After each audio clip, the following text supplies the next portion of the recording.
Imagine mtu unayempenda yeye akupendi, vipi moyo wako unavyofili? Imagine unamuonga gari, anamthamini atake mwekea mafuta sheli.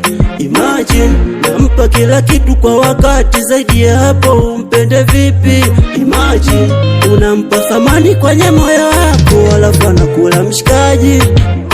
Nilijua mapenzi ndio angenipa furaha, nimefanya mistake kumpa wangu mtima. Wakati najenga fensi, mfugo usijepotea. Mwenzangu ananiona feki, nje amewasambazia. Ziko wapi? Ziko wapi? Ziko wapi? Kumbe zako za uongo. Ziko wapi? Ziko wapi? Ziko wapi?